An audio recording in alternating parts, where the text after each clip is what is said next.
నమస్తే, నేను సిరి. కేంద్రం అయితే జెమిలీ ఎలక్షన్స్ మీద ఒక నిర్ణయం అయితే తీసుకున్నారు.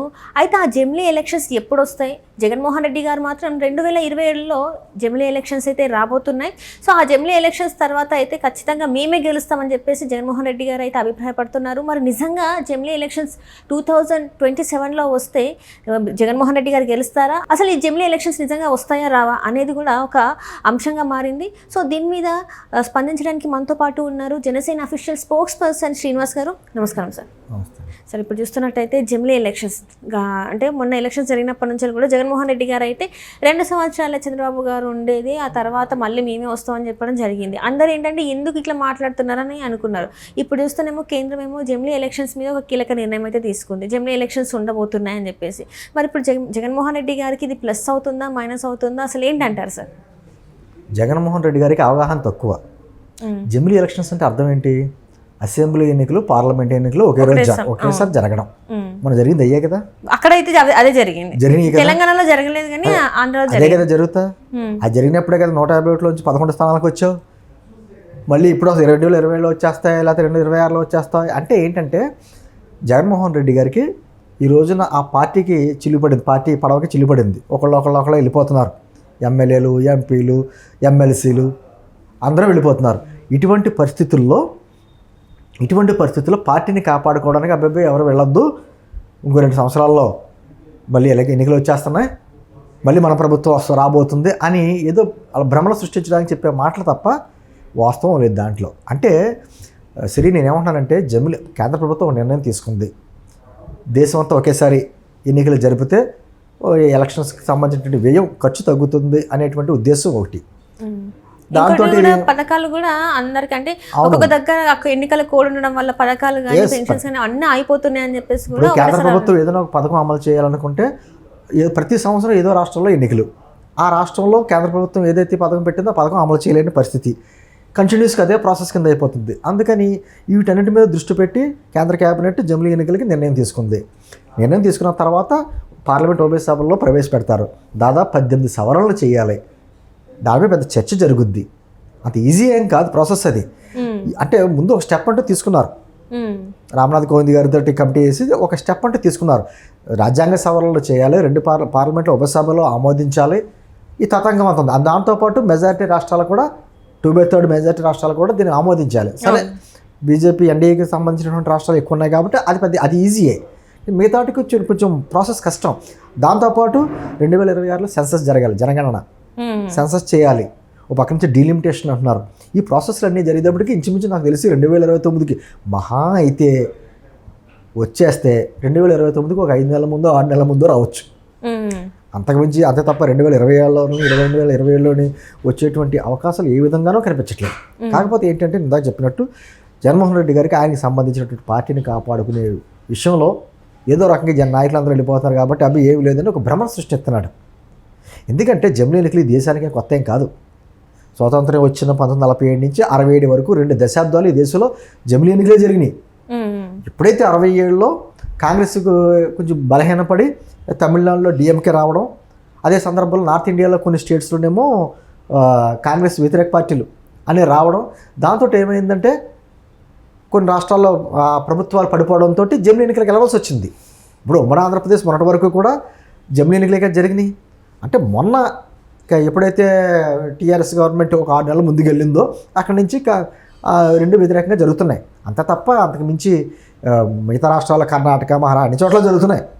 ఏమంటుందంటే ఎప్పుడు ఎన్నికలు జరగడినా కూడా ఇప్పుడు వాళ్ళ నాయకుడు ఏమన్నాడు చెప్పండి? ఎవరో మన అవంతి శ్రీనివాస్ రాజీనామా చేస్తే ఏం మాట్లాడాడు?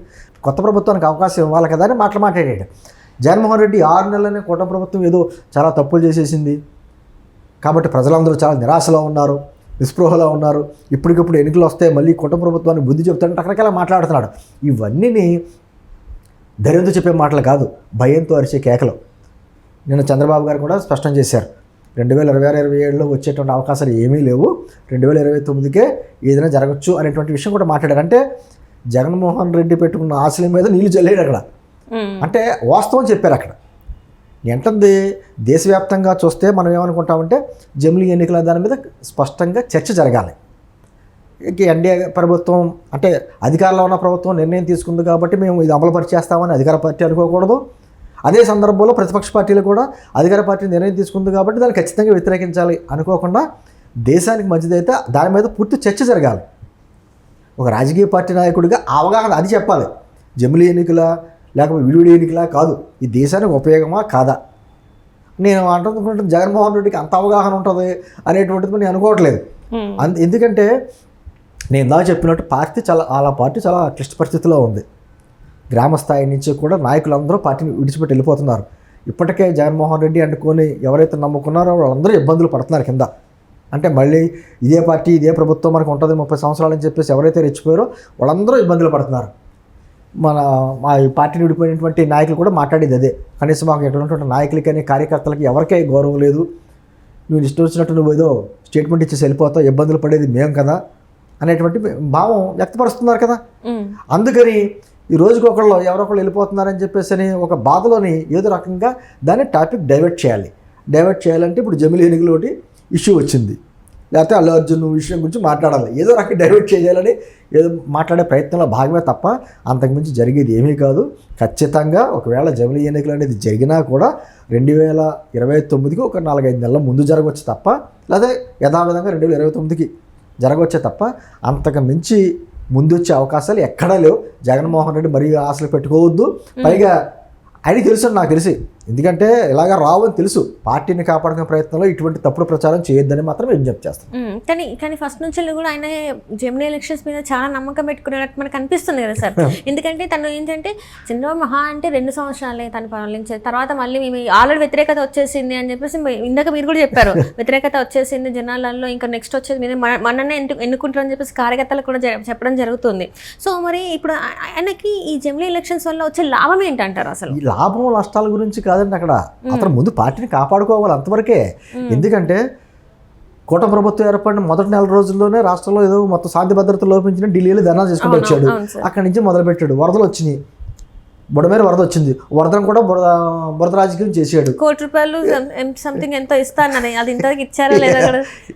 అలాగా అన్ని రకాలుగా ఏదో రకంగా బురద చల్లాలో ప్రయత్నం చేస్తున్నాడు. ఏదన్నా ఒక హత్య కానీ ఏదన్నా శాంతి భద్రత ఎక్కడో జరుగుతూ ఉంటాయి కదా, దాన్ని కూడా ఎన్కాష్ చేసుకోవాలని చూశాడు. అది కుదరలేదు. కుటుంబ ప్రభుత్వం కొన్ని హామీలు ఇచ్చింది, హామీలు నెరవేర్చలేకపోతుంటే మళ్ళీ బయటకు వచ్చాడు. ఒక ప్రెస్ మీట్ పెడతాడు మా తాడేపల్లి ప్యాలెస్లోని, మళ్ళీ వెళ్ళిపోయి బెంగళూరు ప్యాలెస్లో దాక్కుంటాడు, సూపర్ 6 గురించి కూడా మాట్లాడతాడు. ఒక పక్కన ఏమంటాడు అదే జగన్మోహన్ రెడ్డి, అబ్బాయి సూపర్ 6 ఫార్ములా సాధ్యం కాదు, నేను అబద్ధాలు చెప్పుకుంటే నేనే వచ్చేవాడిని అని మాట్లాడాడు. ఇప్పుడు వచ్చేమంటాడు అదే సూపర్ 6 ఫార్ములా అమలు చేయండి అని అడుగుతాడు. అంటే ఒక విధమైన చంచలమైన మనస్తత్వం అతనికి. నేను అంటుంది ఇవన్నీ కాదు, ఓవరాల్గా ఏంటంటే పార్టీని కాపాడుకోవాలి. ఇప్పుడు అత్యంత ముఖ్య బాధ్యత ఏంటంటే పార్టీని కాపాడుకోవాలి. పార్టీలు ఎవరైతే ఒక పక్కన తల్లి చెల్లి దూరం అయ్యి విమర్శలు వస్తున్నాయి, అదే సందర్భంలో పార్టీకి బలంగా అండగా నిలబడతారంటే అనేక మంది నాయకులు, వారి బంధువర్గం బాలేని గారు లాంటితో సహా ఎవరైతే పార్టీని నమ్ముకున్నారో అటువంటి అందరూ ఒకళ్ళొకళ్ళు జారిపోతున్నారు. ఎమ్మెల్సీలు వెళ్ళిపోయారు, ఎంపీలు వెళ్ళిపోతున్నారు, ఎమ్మెల్యేలు వెళ్ళిపోతున్నారు, మాజీ ఎమ్మెల్యేలు. కాబట్టి ఈ పరిస్థితుల్లో పార్టీని కాపాడుకోవాలంటే వచ్చేస్తున్న ఎన్నికలు, మీరే కంగారు పడొద్దు అనేది ఆ కేడర్ని సంతృప్తిపరచడానికి చేసే మాటలే తప్ప అంతకుమించి ఇంకేం కాదమ్మా. జరగబోయేది ఏంటంటే నేను ఎందా చెప్పినట్టు 2029 వరకు జగన్మోహన్ రెడ్డికి అవకాశం లేదు. మళ్ళీ చెప్తున్నాను, 151లోంచి మధ్యలో 5 ఎత్తిపోయారు, 11 ఉంచారు. ఈసారి వస్తే మాత్రం 11లోంచి 1 ఎత్తిపోతారు. ఆ ఒక్క స్థానం ఎవరిదన్నది ఆయన తేల్చుకోవాలి. Right sir, thank you so much sir.